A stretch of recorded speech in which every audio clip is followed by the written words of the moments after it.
Bueno, seguimos con las clases de dirección de equipo. En este caso, la clase de hoy lo va a dar Sergio Rodríguez, ¿sí? Y un tema que me parece importantísimo, cómo aprender a jugar al fútbol. Y bueno, de dos miradas posibles, nos dice Sergio. Así que Sergio, buenas tardes y todo tuyo el aula. Bien, bueno, antes que nada, buenas tardes a todos. La idea de este espacio era compartir algunas reflexiones que venimos haciendo en torno a pensar cuáles son los engranajes, cuáles son las eh, circunstancias que provocan el aprendizaje de un deporte tan lindo como es el fútbol. Es decir, entendemos que el fútbol es un constante aprendizaje, bueno, pero no entendemos un poco los componentes de ese aprendizaje. Hay muchas posibles respuestas en eso, ¿no? En ese sentido. Y yo he tratado de simplificarla en dos posibles respuestas, ¿no? Que nos dan dos autores que son medios como clásicos, ¿no? Uno se llama Albert Bandura y el otro es Ausubel. Sin ser muy académicos y sin ser muy exhaustivo en todo lo que ellos desarrollan, lo que vamos a tratar de hacer es ver qué ocurre en la cabeza de nuestros jugadores, ¿no? ¿Qué está ocurriendo cuando uno enseña una estrategia? Eh, por eso le indicamos dos posibles miradas, ¿no? Uno que se llama el aprendizaje por imitación, que es el más común, es el más rudimentario, ¿no? Y el aprendizaje significativo, que ya supone un grado de elaboración más fuerte, ¿no? Más acabado, más exhaustivo. ¿Mm? Eh, Vamos a empezar con el aprendizaje por imitación, pasamos a la segunda diapositiva. El aprendizaje por imitación lo vamos a focalizar dentro de nuestro sistema nervioso central, particularmente en el cerebro. Entonces, hemos tocado otros temas ahí, hablando de lo que son esta extraordinario aporte que hacen lo que se llaman las neuronas espejos, ¿no? Están ubicadas en la zona prefrontal, cerca del habla, están cerca del centro del área de Broca, ahí están muy cerquita. Y se tiene un mecanismo neuronal muy interesante que ocurre dentro de la cabeza de los chicos, ¿no? De los jugadores. Sea niño, sea hombre, sea mujer, sea adolescente, sea adulto, siempre funcionan de la misma manera. Las condiciones varían. Los niños tienen una particularidad que el flujo en las neuronas de espejo es más fuerte. Ahí viene la idea de que son como esponjas, ¿no? Que absorben todo. ¿Qué ocurre dentro de estas hormonas, perdón, de estas neuronas de espejo? Primero hay una activación dual, dice. Cuando el niño observa el movimiento, las neuronas inmediatamente se activan, no es una activación neuronal.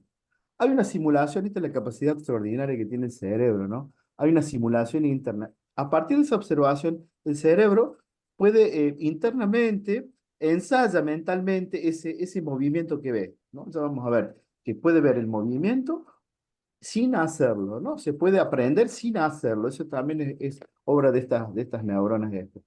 Luego, a partir de este movimiento, ocurre lo que se llama la empatía y la comprensión, ¿no? La empatía, que es esa capacidad de aprender la emoción en ese movimiento. No solamente aprende a patear una pelota, a sacar de un arco, a tirar un centro, a sortear el rival, a ganar un duelo, sino que además de eso, puede incorporar la empatía, es decir, la emoción en esa circunstancia. Eso hace que grabar estas cuestiones en el interior es ser muy importante, ¿no? ¿Qué provocan el aprendizaje, dice, por imitación? En los niños, las neuronas de espejos permiten al cerebro no solo observar y comprender las acciones y emociones de otros, sino también replicarlas. Es decir, volver a hacerlas, aprender de ellas, facilitando la interacción social y en el aprendizaje. Por eso también esta teoría se le llama aprendizaje social, porque requiere del otro, ¿no? Que hace como construye parte de este espejo, ¿no? Pasamos a la otra. Eso es lo que ocurre dentro, dentro de nuestro cerebro. Ahora, por fuera del cerebro, ¿qué es lo que necesitan? No todo lo que uno observa aprende, ¿no? Gran parte, dice, los aprendizajes ocurren observando el comportamiento de otras personas y a eso le llamamos modelos, ¿no? Cómo tirar un tiro libre, cómo hacer una volada, cómo hacer una achique, cómo crear un juego, cómo armar una táctica de defensa, cómo armar una táctica de ataque, ¿sí? Eh, Todo eso tiene que ver, le vamos a llamar modelos. Por eso él pone mucha énfasis en el modelado para que puedan aprender. Y esto nos puede ayudar para pensar las clases, cuando uno quiere enseñarles, ¿no? Es muy importante. Este aprendizaje no requiere la realización directa de la acción. No hace falta que lo haga para que lo aprenda. Ese es un dato importante. Sino que se puede aprender simplemente observando. Y eso también es muy importante, ¿no? La calidad, pero no es cualquier observación la que debe hacer, ya la vamos a ver, la vamos a ver con detalles. No todo lo que se observa se imita. Es decir, el aprendizaje a través de la modelización está influido por la interpretación que haga el niño o el jugador de lo que ve. Si no interpreta lo que ve, difícilmente puedo aprenderlo, puedo replicarlo. ¿Qué cosas son muy importantes? Yo puse acá las cuestiones importantes, puse cinco para que, qué es lo que tiene que ver, qué característica tiene que ver el modelado. Yo puse la retención, la atención, muy importante la atención hoy que está bombardeada por los celulares, por la música, por el agregado de sustancias, el cerebro está muy atacado con eso, por ahí prestar atención no es una práctica muy común, sobre todo en nuestros jóvenes, ¿no? Por el tipo de estímulos que permanentemente estamos teniendo, en pantallas en general, eso está como bombardeado. La otra cuestión es la motivación, ¿no? Entender la motivación que fluctúa, a veces uno está muy motivado, medianamente motivado, a veces que sabe que va al banco, no está nada motivado, pero sostenerlos. La capacidad de reproducción, es decir, la capacidad de volver a hacer lo que ve o de hacerlo, digamos, eso tiene mucho que ver. La otra cuestión es la retención, memorizar un poco todo el proceso del modelado de la actividad que se le propone.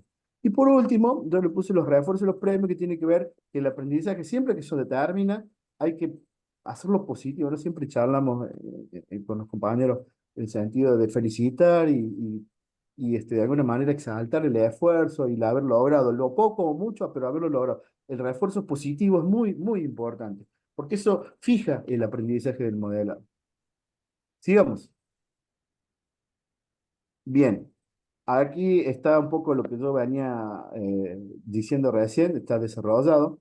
Para aprender el individuo debe prestar atención a lo que se le da. Si no presta atención, difícilmente pueda replicar en lo que se le enseña. La reproducción, el jugador debe ser capaz de imitar el comportamiento que se le presenta. La retención, como decía, el comportamiento debe ser, el comportamiento observado debe ser recordado para poder ser imitado en el futuro. Si no, no hay posibilidad de almacenamiento de la memoria de lo que tiene que hacer. Por ejemplo, patear, ¿no? La motivación para que el aprendizaje observado se traduzca en acción, dice, es importante que el individuo tenga una buena razón para hacerlo, ¿no? Entonces, esa razón tiene que tener sentido. Y por último, yo lo agregué aquí la influencia del entorno. No es lo mismo aprender en un lugar ventoso, en un lugar con frío, en un lugar ruidoso, en un lugar que no es agradable, en un lugar donde hay mucho griterío, donde, digamos, donde el cara a cara es complicado o es lejano, es muy difícil. La influencia del entorno, dice este señor, Bandura, es central para que ese aprendizaje se dé. Y en estos detalles, en la suma de estos detalles, está la calidad del todo, ¿no? Pasamos a la siguiente. En la siguiente, sabemos cómo funcionan las neuronas espejos hacia adentro, qué hacen ellas y lo que requerimos hacia afuera. Entonces, tenemos que tener muy en cuenta que este aprendizaje es social, porque ocurre en gran medida a través de la observación de los demás. Observamos, pero no todo lo que observamos aprendemos. Eso es importante. Debe haber capacidad, perdón, de retener, reproducir y estar motivado. Ahora bien, para ir terminando esta idea general, ¿qué cosas, digamos, obstaculizarían qué cosas harían que esto no salga para adelante? ¿Qué cosas representan un obstáculo en esto? Bueno, fundamentalmente, si hablamos de una estructura neuronal, de una conexión neuronal y la importancia que tiene, entonces todo lo que atente contra esa integridad física neuronal, atentaría contra el aprendizaje por imitación, ¿no? Imitación en general. Por ejemplo, las sustancias psicoactivas en general, ¿no? El consumo de alcohol, las drogas estimulantes, la cannabis, así. No, pero el consumo intensivo, el consumo moderado, el consumo general altera esa eh, versatilidad, esa plasticidad que tienen las neuronas de espejo. De hecho, después en otro momento podemos charlar, hay ejercicios muy vinculados que después se los apropia la neurociencia para activar el sistema el circuito neuronal de las neuronas de espejo. Hay ejercicios específicos con eso, muy interesantes, que activan la velocidad de reacción de la imitación. Bien, otro tema importante que obstaculizaría el aprendizaje son los trastornos neurológicos, ¿no?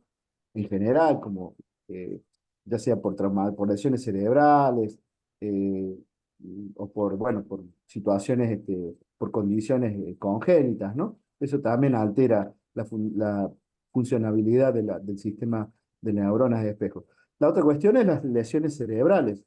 Muchas veces las lesiones cerebrales en nuestros niños no son evidentes hasta que hacen ruido o en la escuela, fundamentalmente es el gran lugar donde repercuten estos problemas. Otro elemento importante que tenemos que tener en cuenta, sobre todo en nuestros chicos más adolescentes, es el estrés y la ansiedad. El estrés y la ansiedad afectan el funcionamiento de la neurona de espejo. ¿Qué estrés? Y el estrés laboral, el estrés escolar, las presiones, los desencuentros amorosos, todas características netas de la adolescencia, están como marcando una pauta ahí con con la forma de enseñar, la forma de poder llevar adelante este modelo de aprendizaje por imitación, ¿no? El consumo de neurolépticos, los neurolépticos, los fármacos neurolépticos tienen que ver con medicación que tiene que ver con las personas que tienen cierta dificultad emocional, ¿no? Son muy depresivos o muy ansiosos, ¿no? Esos son puntuales, también afectan porque retardan un poco el funcionamiento de esta neurona. Y por último, un elemento que no es menor es la privación del sueño, ¿no? Que por ahí es a pasarse de la noche a la mañana, pasarse de noche, eso que suena a veces tan desafiante en los adolescentes, no me pasé de noche, nos fuimos a la casa de fulano, pasamos de fulano, y de ahí nos fuimos a jugar, nos fuimos a entrenar sin dormir. El sueño es muy importante porque el sueño es el entrenamiento del sistema nervioso central. El buen sueño y la calidad del sueño, y no dormir 2 horitas, no. El sueño tiene todo un capítulo, ¿no? Que es importante entenderlo, pero es parte del entrenamiento del sistema nervioso central. La ausencia de sueño no es normal, no es normal, como también el exceso de sueño, pero el sueño está marcando una calidad del sistema nervioso central que tiene que ver con esto que nos permite imitar, ¿no? Todos estos elementos son importantes para tener en cuenta a la hora de formular nuestros entrenamientos, ¿no? Yo los centré en entrenamiento porque un poco la idea de entrenar como se juega y se juega como se entrena, ¿no? No establecer si bien son escenarios diferentes, pero no establecer mucha distinción, ¿no? Me pareció práctico pensarlo así. Bien, ¿se entiende? Hasta acá, me van llevando más o menos. Sí, excelente, vamos. ¿Sí? Los compañeros, ¿qué dicen? Sí, sí, sí, está clarísimo, está bueno, ¿Se porque va va entendiendo? todo como una mezcla de todas las materias, está todo Sí, como bien. entrelazado. Bien, esto dice el señor Bandura, cuando quieran leerlo, esto se usa mucho en los niveles escolares y ayuda mucho a planificar y a pensar las actividades. Y ahora pasamos a la que sigue, pasamos a la segunda mirada, que es otra, que se denomina el aprendizaje significativo. Estas son 2 miradas, les aseguro que hay más de 20 miradas posibles. Simplemente se trata de ir comprendiendo e ir arrojando luz a estos procesos de cómo uno puede aprender. Aprendizaje significativo. Acá estamos con el señor David Ausubel. Ausubel habla del aprendizaje. ¿Qué es? Dice, es un aprendizaje que se centra en las personas que aprenden, adquieren y retienen nueva información de manera que tenga sentido para ellos. O sea, los jugadores van a aprender cosas que tienen sentido para ellos. Si no tienen sentido para ellos, no lo van a aprender. Él le pone toda la ficha a las ganas y al sentido de la acción. Fíjate vos qué interesante, ¿no? Pero ¿qué pasa? Se opone, esto es totalmente distinto a lo que es el aprendizaje mecánico o memorístico. El memorístico es A más B más C más D igual a D. ¿Por qué? No lo sé, pero va así. Eso en nuestra estructura cognitiva, en nuestras razones, no tiene sentido. Y lo que no tiene sentido, pocas veces se recuerda, o se recuerda mal, o se recuerda de a pedazo, lo que es lo mismo no recordarlo, ¿no? El aprendizaje memorístico tiene esta característica. O lo sabes o no lo sabes. No lo puedes saber de aparte, no se sabe. El aprendizaje significativo va en contra diametralmente de esta propuesta. ¿Qué proponen? Uno puede aprender un concepto.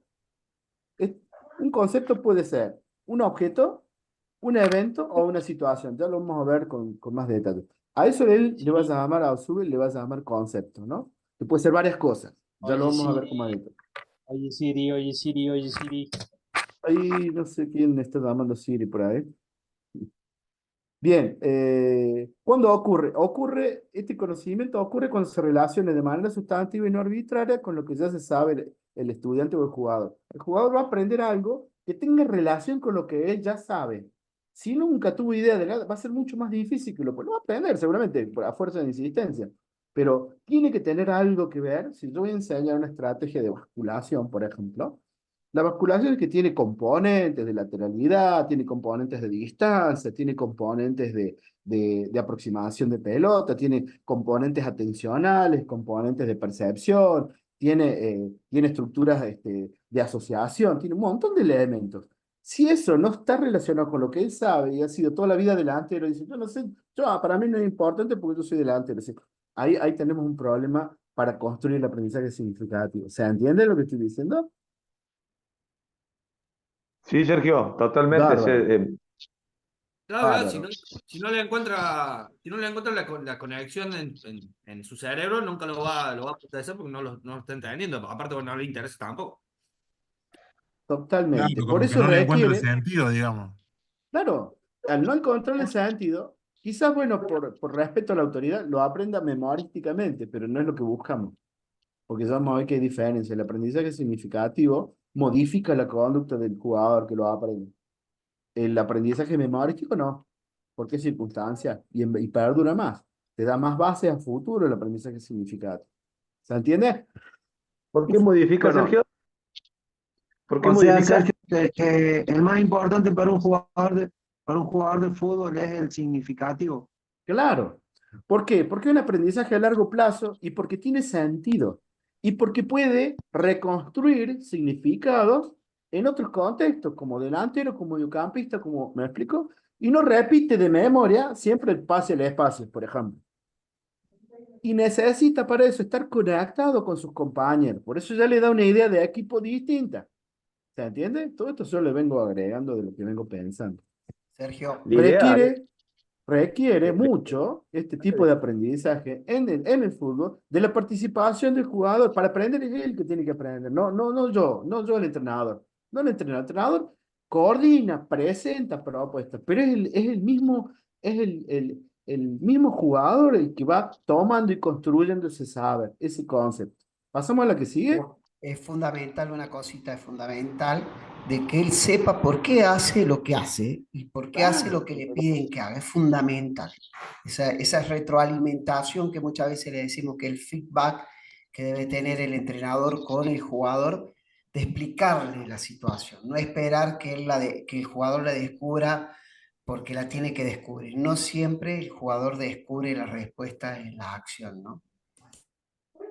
Bien, sumado a eso, hay que entender, el, el, el centro de la novela, permítame la expresión, no es el entrenador, o en otro caso el profesor, no es el entrenador. El entrenador deja, ni el conocimiento tampoco, sino es el jugador el centro de la. Por eso es muy importante, ya vamos a ver qué cosas facilitan el aprendizaje significativo, ya lo vamos a ver más adelante. Bien, Sergio, discúlpame, sí, Sergio, el saber hacer.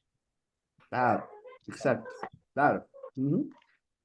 Bien, perfecto. él cuando habla del aprendizaje significativo, habla de estos tres elementos. Bueno, che, pero ¿y qué aprende ahí hecho? ¿Qué le enseña? ¿Recetas? ¿Qué le enseña? ¿Tiros al arco? ¿Qué le enseña? No. Eh, Se enseña básicamente representaciones, se enseñan conceptos y se enseñan proposiciones. Esos tres grupos de realidad se enseñan. ¿Qué es una representación? En este caso, yo puse ahí, bueno, ahí asociamos. El tipo sabe, el jugador aprende que esta tarjeta amarilla implica, representa una sanción, una conducta no deseada o sancionable en el deporte. Ahí hay un proceso ahí de representación, ¿sí? Sabe que no sabe específicamente qué, pero sabe que no se puede hacer. Los conceptos, como yo ponía recién, por ejemplo, un concepto importante, hay muchos conceptos y ahí es donde tenemos que nosotros como entrenadores empezar a mover el avispero en el sentido que hay que empezar a construir más conceptos, muchachos. En este sentido, la basculación, por ejemplo, es el concepto, pero la basculación tiene solamente lateralidad, no puede tener verticalidad, pregunto. Bueno, la basculación, que implica una ubicación espacial de jugadores, implica un desplazamiento lateral, implica un montón de cuestiones, implica la ausencia de pelota, implica la posesión de pelota. ¿Qué implica? Todo eso construye lo que son los conceptos, que es algo un poco más elaborado que una representación, como lo pueden ver. Ya no es una tarjeta amarilla, ya implica una serie de entramados y de relaciones que pueden variar la interpretación. Es otra característica que tiene el concepto, pero no puede variar tanto que no nos entendamos. Y por último, tenemos elementos mucho más complejos que tienen que ver con estas cuestiones que hay que enseñar, que son las proposiciones. Yo aquí me entraba en una parte arriesgaba, ¿no? En un cálculo de la trayectoria, ¿no? Un cálculo de la trayectoria, que este es un tiro penal que está hecho matemáticamente, ¿no? Está extraordinario. Después les paso el lugar donde está, porque es un cálculo matemático de la trayectoria de la parábola que hace Messi, porque tiene una particular, las baja sobre el aro, y la pelota tiene un efecto particular que él cómo él calcula, un poco la idea es insinuar cómo él calcula esa parábola para que pase lo mínimo, lo más lejos de la barrera y más dentro del ángulo del palo, ¿no? Y hace todo un cálculo de trayectoria, de altura, bueno, es una proposición que requiere conceptos y requiere también interpretación, es algo un poco más complejo, que también se aprende, que también se enseña, totalmente enseñable. Bueno, estos tres elementos constituye un aprendizaje significativo y es lo que podemos enseñar, ¿no? Ahora, pasemos a la otra. Bien, ¿qué cosas tienen que ocurrir para que yo aprenda esto? Es muy importante esto, para que esto ocurra. Tiene que tener condiciones el jugador y tiene que haber condiciones el material o lo que yo voy a enseñar. Esas dos cosas tienen que cumplir ciertas condiciones. Si no las cumple, va a ser muy difícil que ocurra el aprendizaje. Quizás aprendan, pero más memorístico, no significativo, ¿no? Perdón. De jugador. Lo que es muy importante, ya lo hemos dicho, la disposición y la actitud, ¿no? Esto tiene que ver con la temperatura emocional que tiene el jugador. Jugador, cualquiera sea la división, es un ser humano, y uno tiene que tener esta destreza vincular, ¿no? De detectar la temperatura emocional del jugador, porque eso te va a dar la apertura, no si tiene ganas o no. Eso es muy importante. Otro elemento importante, lo que él ya sabe y lo que él no sabe como jugador. Si ha jugado o no ha jugado, si ha tenido posibilidades de conversar sobre algunas ideas tácticas, sobre algunas ideas defensivas, sobre algunas actitudes técnicas, sobre algunas dificultades. Todo eso es lo que él sabe. Es muy importante que lo tengamos en cuenta. Y por último, la experiencia y los conocimientos previos, y las cosas que sabe antes, ¿no? Eso ayuda muchísimo, porque sobre eso vamos a construir lo que vamos a proponer nosotros. Bien, ahora, ¿qué es respecto de lo que nosotros le vamos a enseñar, de las actividades que le vamos a proponer, de las acciones que le vamos a proponer, de las ideas que le vamos a dar? ¿De dónde salen? Bueno, la actividad que nosotros le presentamos, atención a esto, debe ser lógica, debe ser coherente. No puedo arrancar por el final, ir al medio y terminar atrás. No puedo hacer eso. Tiene que tener una lógica. Si no tiene una lógica, no tiene sentido y va a ser mucho más difícil que le dé sentido a eso que yo presento. Y aquí la importancia es terrible de planificar las acciones. Planificar las acciones y diversificarlas, ¿no? Planificarla en el sentido de reflexionarla, no caer en un reproductor frívolo de actividades, bueno, hagan esto, hagan esto, hagan esto, hagan esto, y sino intercambiar, ¿no? Darle color a la actividad, variarla, diversificarla, darle participación a ellos en la propuesta de la actividad que se va a hacer. Otro elemento importante, el material de aprendizaje debe ser significativo. Dice, no, no puedo enseñar cualquier cosa traído del pelo. Perdón, debe tener de alguna, claro, un hilo conductor, exactamente, así como decía Juan. Ese hilo conductor tiene que tener una coherencia. Antes, en algunos le dicen, tiene que tener coherencia interna.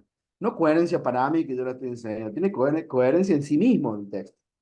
Yo lo entiendo porque le saqué esto, no, pero tiene que tener coherencia en sí mismo. Esa es la importancia que debe tener.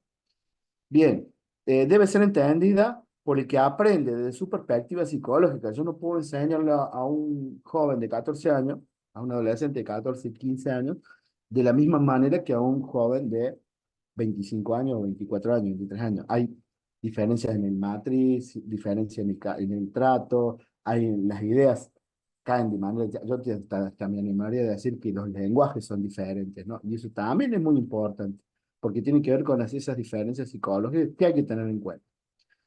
el entrenador debe ser, debe guiar el proceso cognitivo, debe ir acompañando el proceso, lo que está aprendiendo, dónde debe afirmar, dónde debe reforzar. Pero acuérdate que no es el centro, no es el actor de la película, ¿sí? No es el centro del universo, sino el centro del universo es el que aprende. Eso es muy importante.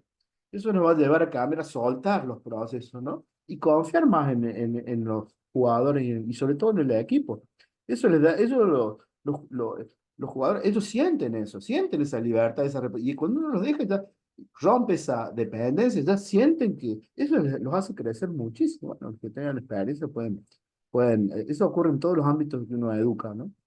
Y por último, el entrenador debe proporcionar familiaridad con lo que presenta. No presenta conocimientos destacados producidos en la NASA y que a partir de eso requieren un exhaustivo. No, no, no. Darle familiaridad y darle respeto a eso que estamos enseñando. Bien, eso en líneas generales, las de jugador y de lo que es el material que se enseña.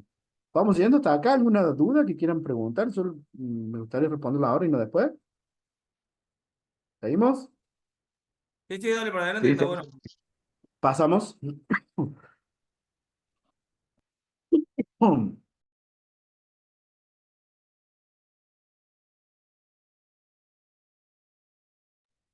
Está se te sin escucha, audio, Sergio. Sergio. Sergio está sin audio. Sí, bueno, yo estoy con una tos tremenda y por ahí tos y lo apago. De la misma manera que con Bandura, con Ausur le pregunta, bueno, ¿qué cuestiones obstaculizan el aprendizaje como entrenador? ¿Qué cosas no ayudan? Bueno, primero, me pareció que lo que más podíamos sumarnos a nosotros pensar en un sentido práctico.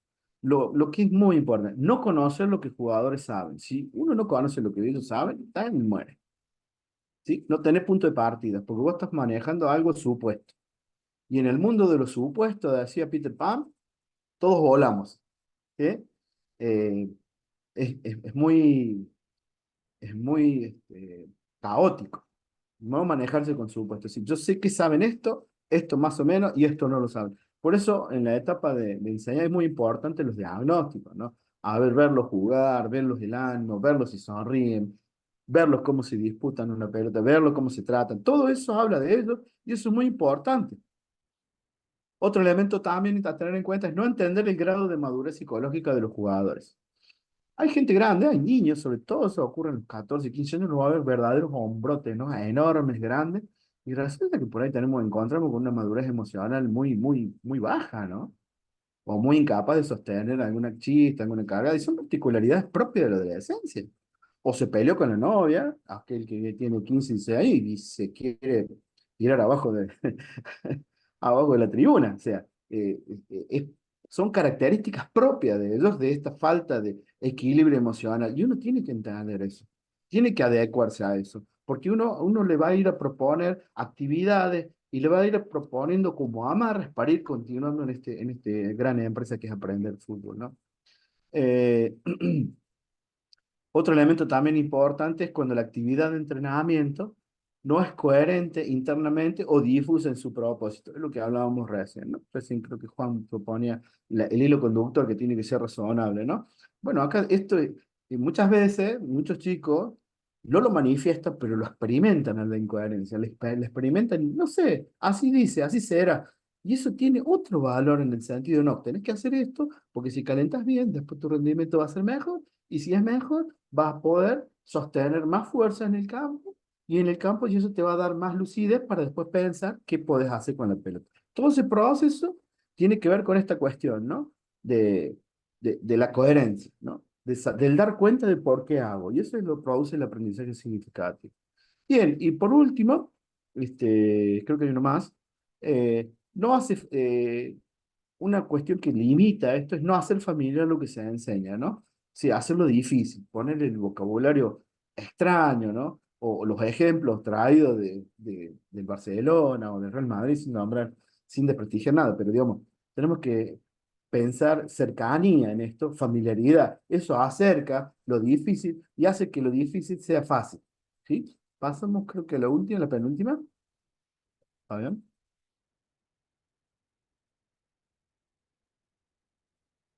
Bien, antes, una antes. ¿Cuándo ocurre? acá está la diferencia con el aprendizaje y el otro es por imitación. Acá está la fortaleza de esta mirada, ¿no? ¿Cuándo ocurre? Digo, bueno, acá hubo un aprendizaje significativo. ¿Cuándo fue eso? ¿Cuándo ocurrió? Ocurre cuando el jugador es capaz de relacionar una información nueva con sus conocimientos y experiencias previas de una manera sustantiva, así de una manera importante, y no arbitraria, no porque sí, no, sino que puede dar cuenta de eso, puede explicarlo. Esto implica un proceso activo, es decir, esto el tipo no solamente juega, sino que piensa lo que juega y piensa lo que hace. Y hay intención y se hace cargo de lo que hace, humanamente, lo que puede dar cargo, o sea, de cuando se le va la mano y dice, bueno, no puedo más. O sea, eso da claridad en el esfuerzo, ¿no? En la competencia contra uno mismo, sobre todo.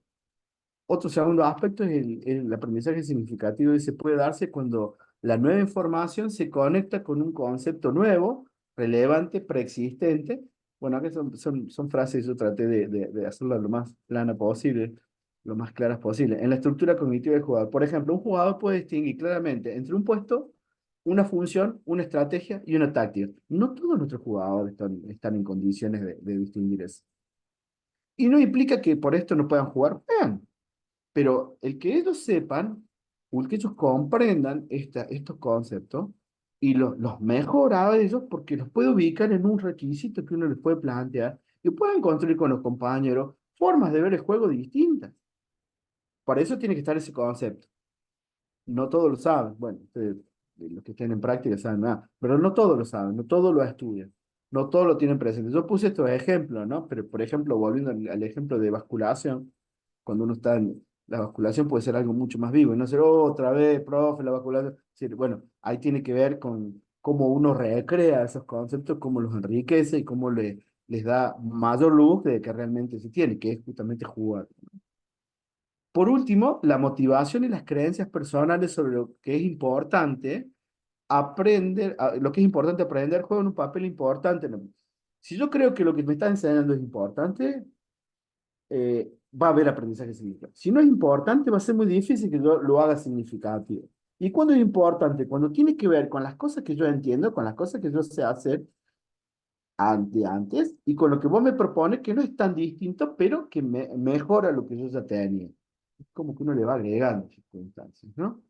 Eso un poco a mí me pareció, y con esto voy terminando, son las dos grandes miradas. Hay otras también interesantes, pero son como dos puntos de partida para poder entender, sobre todo cuando uno tenga criterio, cuando uno arme la actividad, ¿no? Porque uno se pierde en el activismo de planificar, hagan esto, ver físico, que aguante, sino que tomar distancia, ¿no? Y la cosa, ponerse un poco más creativo en la construcción de esos planes, ¿no? Bueno, ese fue hasta aquí mi Muy aporte, bien, espero Sergio, que pueda sumar. excelente, excelente. Bueno, a ver, Bueno, vamos levantando la mano. ¿Quién quiera hacer algún tipo de pregunta? ¿Cómo, Sergio? sí, sí, escucho, no sé quién. En la parte esa que dijiste vos para llegarle al jugador con respecto a la madurez, ¿viste? Cómo muchas veces darse cuenta en eso, ¿viste? Tener un grupo de 20, 25 chicos, ¿viste? A ver, Es difícil. a la hora, Sí, por ahí y quizás. mientras más chico es, más chicos tenés, más masiva es la actividad, más compleja se hace. Es una Totalmente. limitación nuestra natural. Pero sí uno tiene ciertas características, por ejemplo, preguntarle, ellos se conocen más entre ellos que vos a ellos. Partamos de esa base. Seguramente, sí. Por ahí me parece interesante a mí que ellos hablen de ellos, hacer un planillito. Sí, ¿quién es el que mejor es, quién es el más inteligente del grupo? ¿Quién es el más alegre? ¿Quién es el más, viste, vos vas construyendo una personalidad con eso? ¿Me Con explicó? cada uno. ¿Cuál es el más conflictivo? Che, ¿cuál es el más cascarrabia? ¿No? Y uno va construyendo personalidad y uno tiene que ser como educador, como referente, como usted, como entrenador, tener la suficiente, viste, equilibrio emocional como para, viste, interactuar y darse cuenta de eso. Cuando lo hace familiar, Exactamente. y lo hace familiar, siempre tomas como referente a algunos y vas construyendo sobre eso, ¿sí? Yo te Totalmente. diría que en eso, Totalmente. no sé si Fabián coincide, Igualmente creo que uno pero se va dando cuenta, ah, uno claro, con la pero a veces experiencia te tocan 25, 30, o te tocan claro, 50. Casi que sí, pero no, pero con el bueno, pero hay pasar que de los tender días, hacia de la ello. semana, te vas dando cuenta quién es el conflictivo, quién es el inteligente, quién es el más bueno, el que no habla tanto, el que habla mucho. Con el pasar de los días, ante 35 chicos, te das cuenta quién es cada quien. Yo creo que acá hay algo muy importante con respecto a esto. Iba anotando algunas cuestiones que me parece fundamental. Primero, que todos no aprenden a la misma velocidad. Hay algunos que aprenden más rápido, otros más lento, y no significa que sean menos inteligentes. Eh, Son ritmos. Sucede, pero quería acotar algo que en el aprendizaje de imitación, que es algo muy interesante y muy importante, principalmente en los planteles de primera división, donde de pronto te encontrás con jugadores de mayor edad, con mayor experiencia, la importancia del aprendizaje de imitación, ¿no? Y ahí es donde el entrenador también tiene que ayudar un poco porque no todo se puede aprender y no todo es bueno aprender, ¿cierto? Pero la importancia de tener un jugador de experiencia donde transmita conocimiento, donde pueda facilitar el aprendizaje por imitación de los jugadores. Estaba pensando un poco con eso, que me parece también importante destacarlo, ¿no? La imitación que podemos adquirir de mi compañero que tiene una experiencia distinta. No solamente Fabián, transmitido por el técnico, quiere decir usted, profe. ¿Cómo decir? ¿Cómo, Cristian? A ver, ahí en ese caso, a ver, lo que usted le transmite a los jugadores, ¿no es cierto? Teniendo un jugador de experiencia, bueno, le transmite el jugador de experiencia dentro del campo de juego y no están esperando solamente lo que usted le puede llegar a transmitir, tanto No, no, no técnicamente como... solamente ahí, hay muchas situaciones donde el jugador de experiencia muestra el camino de respeto hacia el entrenador, por ejemplo. Por ejemplo, Claro, hay un montón de Sí. ejemplos, hay que O de muchos. actitudes frente, claro, es muy común un jugador ya Fabián, maduro, es actitudes muy frente común. a la discusión, por ejemplo, o frente a determinado tipo de conflicto. Toma una actitud de serenidad, de conciliador, sin que nadie le diga nada. Y eso ya implica, la imitación también transmite emociones adecuadas para sentir, Cla- ¿no? Los Claro, chicos, los que imitan, ven también esa emoción y la incorporan también como una forma de conducta, ¿no? pero Profe, dentro de ah, eso, Fabián, y Sergio, ¿no? Que es el que entiende un montón de esa parte.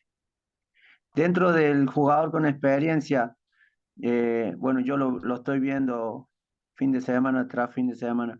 Tenés dos tipos de jugadores con experiencia, creo yo, ¿no? Y eso en qué se basa, la pregunta va a ser en qué se equivocaron los formadores de esos jugadores.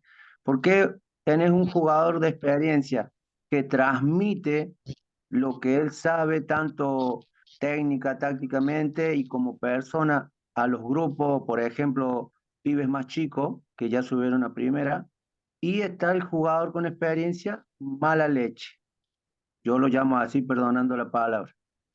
Bueno, vos sabés O que sea, ¿dónde está? se entiende la idea, se entiende la idea. Sí, Dentro de lo que es el aprendizaje por imitación, que tiene que ver todas aquellas cuestiones externas, el jugador con experiencia es del ámbito externo, si bien es propio del plantel, pero del ámbito externo de alguna forma. Eh, sí, Hay veces que a los jugadores más jóvenes inhibe el aprendizaje porque el jugador más joven por ahí tiene hasta miedo de equivocarse. Pero bueno, a ver, ahí está siempre la mano del entrenador, que somos nosotros los responsables de los planteles. Y a partir de ahí es cómo nosotros vamos a permitir o no hasta dónde va a llegar al otro. Y eso es lo más claro. de nosotros. Pasa, claro que pasa, pero bueno, estamos nosotros como para decir hasta acá llega o hasta acá podés, ¿no es cierto? Sergio, no sé qué Creo opinas. Claro. Sí, O es tal cual, pero también atendiendo lo que dice Cuni, eh, uno ve en esos jugadores con esas características las cosas que no debe hacer.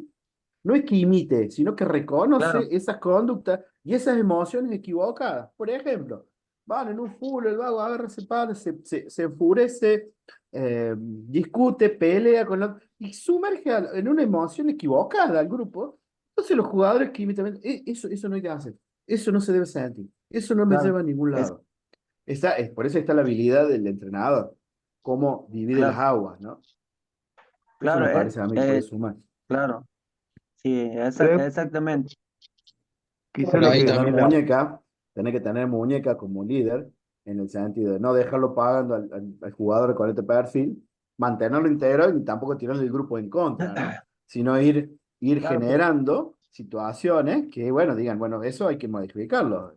¿Me entendés? Eso no va a claro, ningún lado, pero porque también hay técnicos que ven eso, como dice Fabián, o sea que está en nuestra responsabilidad de decir hasta acá, para, che, por más que tenga experiencia, aflojarle al pendejo porque lo inhibí. Y bueno, pero por ahí hay técnicos que lo ven y no lo hacen. Como sea, a mí me pasa ahí en primera, Sin nombre un propio, jugador, por favor. Por favor. ¿cómo? Nombre propio, sin nombre propios. No, no, sin nombre. Bueno, me toca ver por ahí jugadores que tratan mal al jugador joven que viene a pelear su puesto y se lo está ganando y ahí veo la mala persona, digo yo, porque, o sea, la miseria del otro. Bueno, claro, eso, bueno.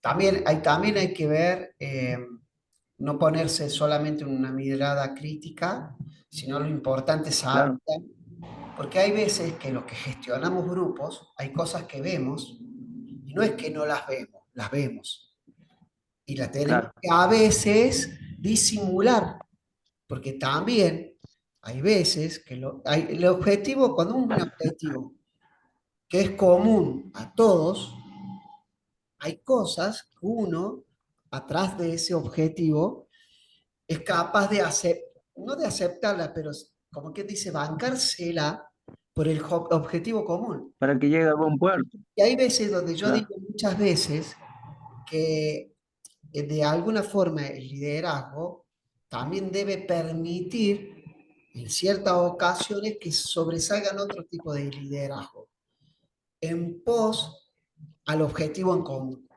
Pero eso es para hablarlo y discutirlo y dar ejemplos como para poder llegar a una idea, ¿no? Y la verdad que nos va a llevar mucho tiempo.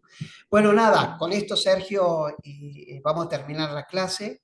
Felicitarte, Sergio, realmente el trabajo espectacular, siempre importante, porque a mí, como a todos tus compañeros, seguramente le ha dejado un aprendizaje y seguramente quizá algunas inquietudes, ¿no? Que eso es lo más importante, ¿no?